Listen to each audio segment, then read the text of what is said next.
Okay, so today we're gonna dive into Nietzsche, Right. specifically "Thus Spake Zarathustra." It was a good time. Always a good time. A book for all and none. So, already right off the bat, he's setting us up He is. He is. for something, right? Yeah. Um, and we have the Project Gutenberg text, and we're gonna try to unpack Yeah. the core teachings, Right. specifically around this idea of self-overcoming Right. and the Superman, which Yeah. gets kind of thrown around and memed a lot. Right. Right. I don't Absolutely. know. Taken out of context. Yeah, exactly. A lot of Yeah. baggage. Yeah. So, this isn't going to be a dry, boring lecture. Yeah. Hopefully we can make these ideas Yeah. really resonate, maybe even spark some aha moments, right? Yeah. Yeah. I think Zarathustra, as you mentioned, can be a little bit dense, a little bit poetic and Yeah. challenging, certainly. But, hopefully what we can do is we can provide a path through some of these key concepts Yeah. so that people can really grasp the essence of Nietzsche's vision without getting bogged down in every single, turn of phrase and Right. so forth. And he starts off, right away, Yeah. a book for all and none. Yeah. What is that? What is he doing there? Well, he's doing a lot of things. I mean, on the one hand, it's very intriguing. Mhm. It's this kind of provocative statement. Right. He wants to make you feel like this book is important. Yeah. But he also kind of wants to, he wants to test you a little bit. Are you the kind of person who's going to be able to Right. grasp this, or is this going to be, is this going to fly over your head?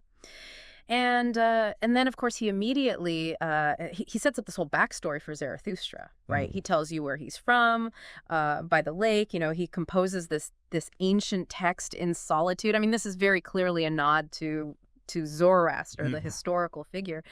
But Nietzsche's also putting his own stamp on it from the very beginning. Right. So you kind of, you start to wonder, well, why this persona? Why not just present this as abstract philosophy? Right. Yeah. And to think about the backdrop of his personal life when he's writing this to you, we have his brother just recovered, which is a really joyous moment for him and really fuels the gay science, which he sort Yeah. of sees as a precursor Right. to Zarathustra. And then these devastating, blows that he suffers, friendships breaking up, Yeah. just this loneliness, this crushing loneliness. How does that sort of play into this monumental work that we're going to be unpacking here? Yeah. Well, what's so fascinating is that, Nietzsche, as we've discussed before, was a master of turning, his personal suffering into, into really powerful creative work. Right. And, here he was really cut off. He was isolated. And, that really comes out in Zarathustra. And it's very moving to think about the fact that, he finishes the first part right around the same time that Richard Wagner, with whom he had this incredibly intense and complicated relationship, dies. And so that also, it marks this turning point, in Nietzsche's life and thought. Yeah. Yeah. And then there's this element of him describing it as like an ecstatic, sudden, Yeah. almost involuntary insight, Yeah. like lightning. It wasn't this like gradual, Yeah. philosophical, Yeah. reasoning through something. It was a revelation. Yeah. It was a revelation. Yeah. What does that tell us about the work itself, do you think? Well, it tells us that Nietzsche, he very clearly felt like he wasn't just, constructing an argument. He wasn't just, putting Mhm. together a book. He really felt like he had uncovered something very important, something profoundly true.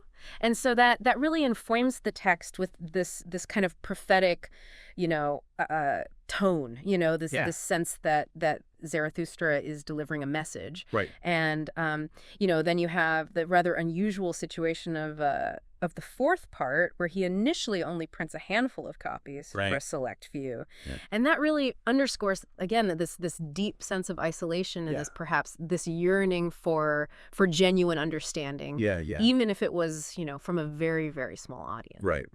So with this backdrop, we get to the idea of the Superman, which is this very misunderstood Yes. and loaded term. How does he first introduce this to the reader? Well, I mean, very directly. Mm. He says, I teach you the Superman. Man is something that is to be surpassed. Right. And he uses this very striking comparison of humanity to the ape. Right. And he's basically suggesting that the Superman will look upon us, in the same way that we look back on the apes, with a similar sense of distance and maybe even a bit of amusement Right. or even derision at what we haven't yet overcome. Right. Right. So it's a very direct and challenging Yeah. a starting point. But I think it's important to really think about that analogy for a second. Yeah. What kind of future being would look at us the way we look at apes? Right. Yeah. And then he throws out this word contempt. Yeah. He says, man is something to be surpassed. I teach you the Superman. Man is something to be surpassed. He uses the word contempt.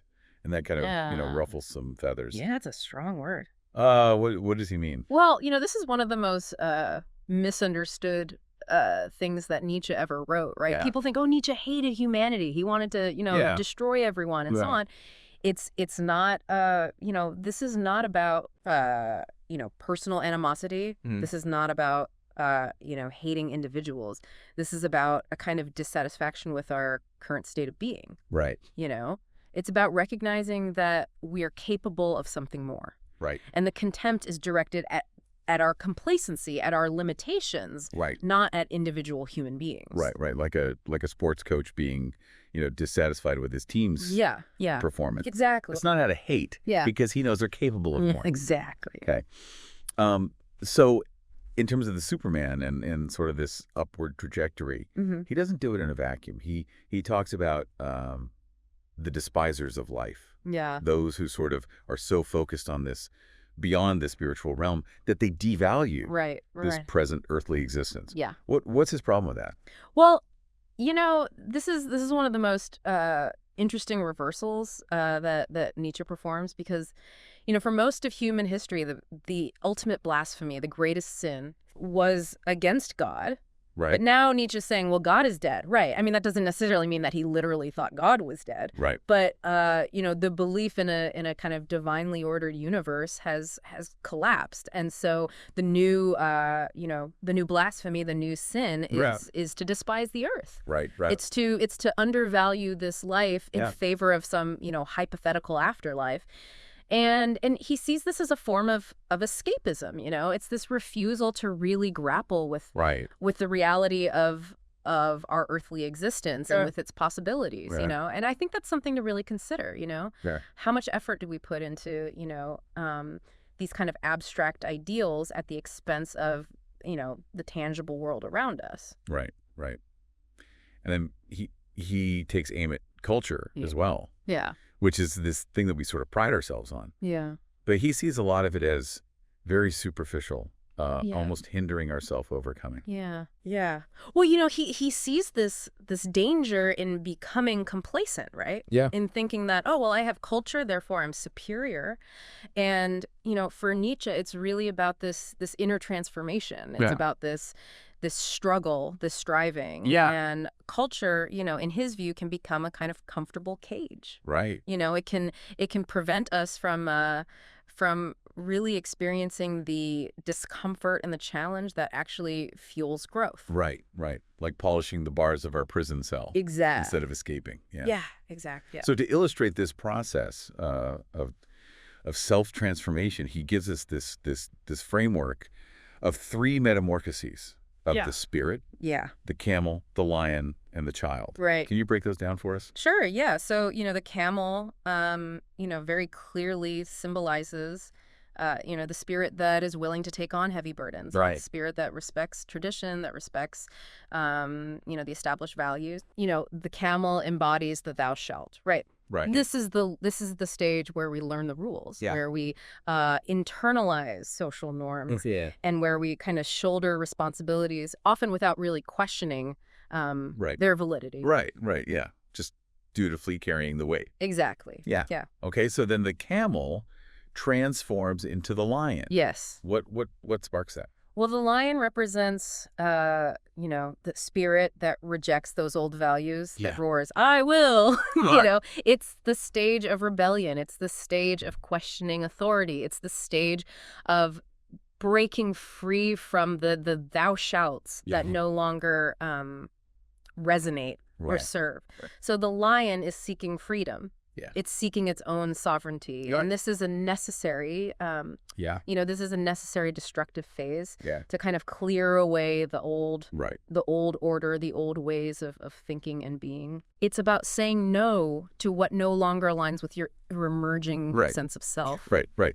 But the lion doesn't necessarily build anything new in its place. That's right. Yeah. Right. That's where the child comes in. Right. So what's the child about?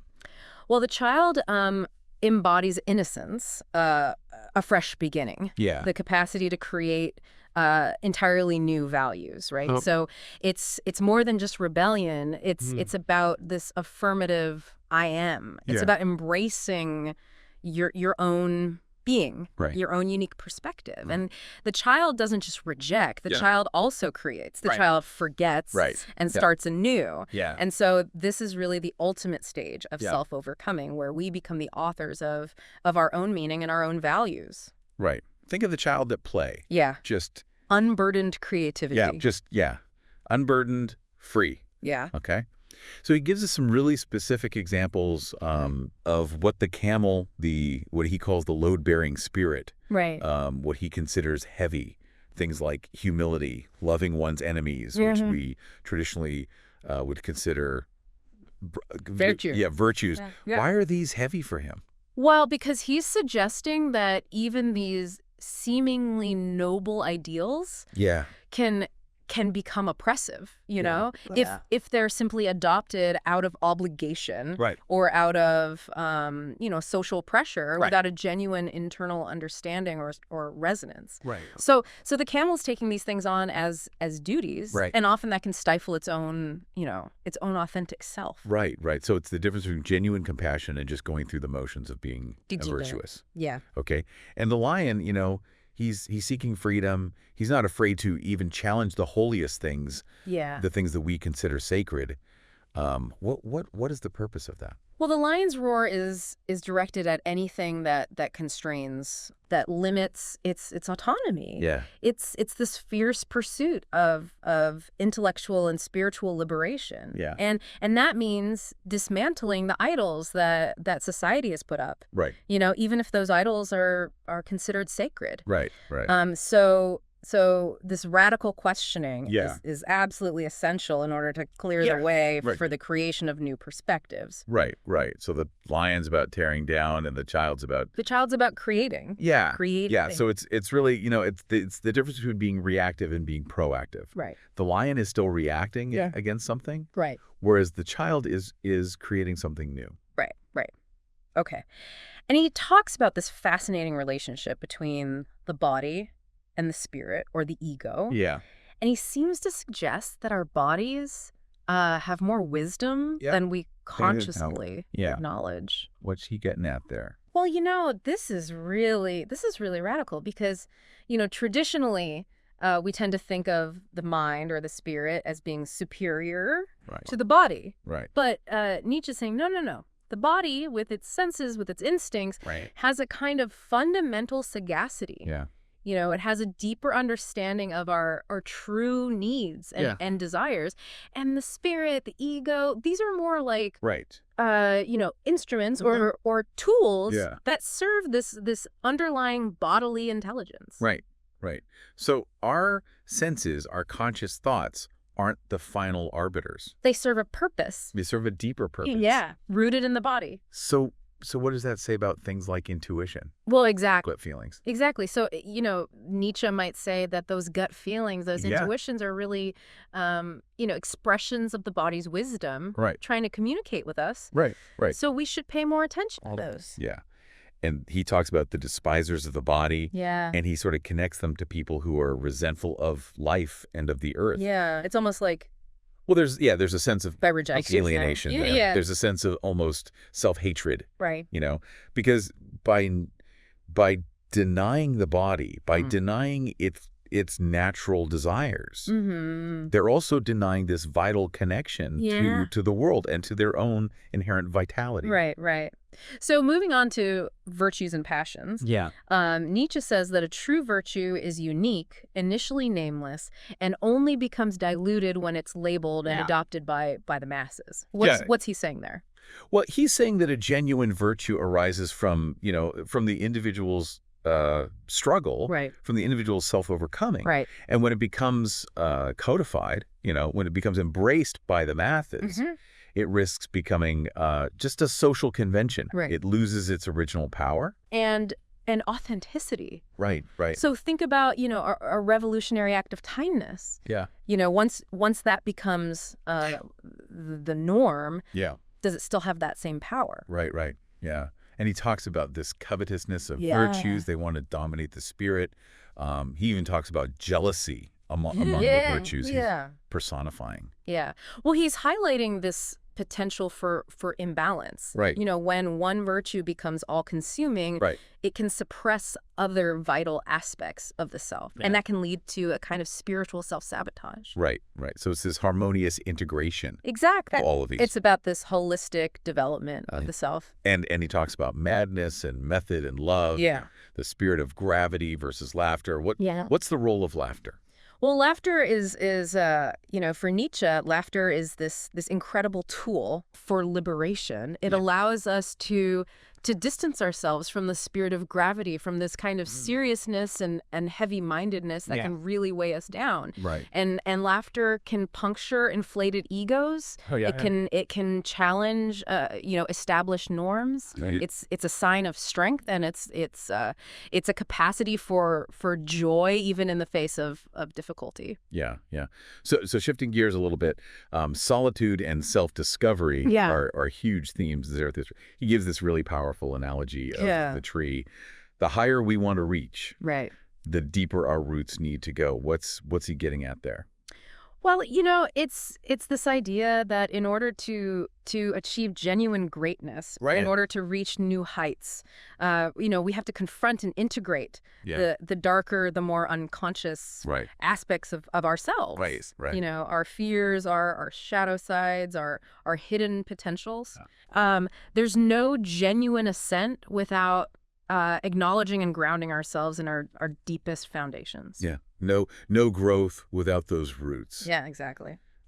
He also talks about the youth's fear of his own evil. Yeah. And Zarathustra gives this interesting response that sometimes one invents the soul. Yeah. One discovers. Yeah. What's that about? Well, Nietzsche's really suggesting here that our self-conceptions can become self-fulfilling prophecies. Right. Our fears, our expectations can actually lead us to embody the very traits that we anticipate, whether positive or negative. Yeah. Yeah, so it really highlights the active role that we play in constructing our own identities and the power of belief in shaping who we become. Yeah, and he talks about this prisoner of the spirit who devises liberty but can become deceitful. Yeah. What's the distinction he's making there? Well, intellectual freedom is a vital first step, but it's not the final destination. Right. Without inner purification and without a genuine integration of that freedom into your whole being, it can be misused. It can lead to new forms of self-deception or even to the manipulation of others. Right. So true liberation for Nietzsche involves not just intellectual understanding, but also a transformation of character. Right. So this purification for the freedmen of the spirit, what does that entail? Well, it's about aligning your inner being with this newfound freedom. Right. It involves honestly confronting your own motivations, your own biases, your own ingrained habits. Right. It's about ensuring that the freedom isn't just, a mental concept, but a lived reality that permeates your actions and your choices. Right. And he acknowledges that this solitude can become wearisome and even pride can yield. So of course, yeah. I mean, it's not this constant state. Solitude is essential for self-discovery, for the creation of new values. Right. But Nietzsche also recognizes that we are social creatures, that we need connection. Right. And that even the strongest individuals can feel the weight Yeah. of prolonged isolation Right. and pride, if it becomes rigid, if it becomes Right. something that prevents further growth, Yeah. can also become a hindrance Right. Right. on the path of self-overcoming. So it's this dynamic Yeah. process. It's not this Facing end state. Right. And he talks about disdain Yeah. and this challenge of being just to those who disdain us. Yeah. It's a reminder that our journey of self-overcoming that Right. doesn't happen in a vacuum, Yeah. as we evolve, Yeah. as we potentially surpass those around us in certain ways. Our relationships will inevitably shift. Right. And dealing with that, dealing with the potential disdain or the misunderstanding of others, requires a profound sense of justice and self-awareness. Right. Making sure that our own growth doesn't lead to unwarranted arrogance or cruelty. Right. And he says that the worst enemy one can meet on the path to self-overcoming is oneself. Right. Why is that such a potent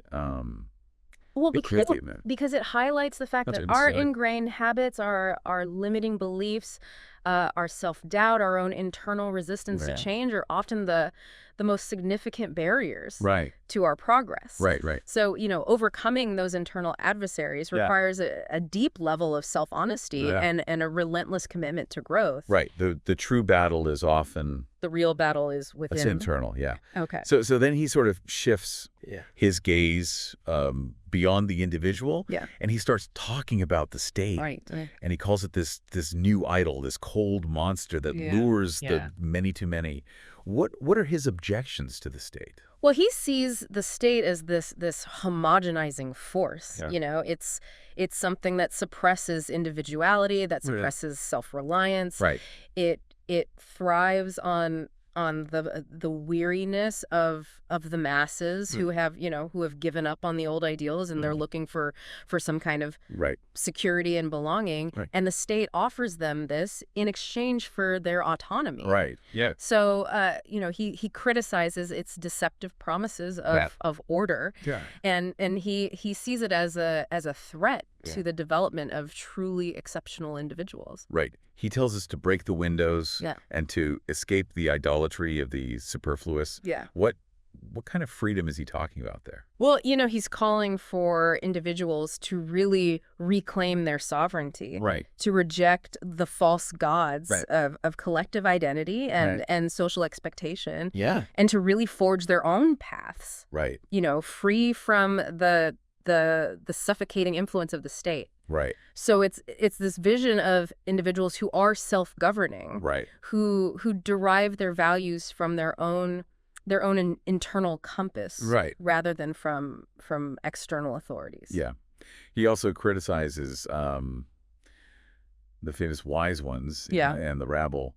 He says the wise ones are pandering to superstitions instead of pursuing truth. Expert speaker.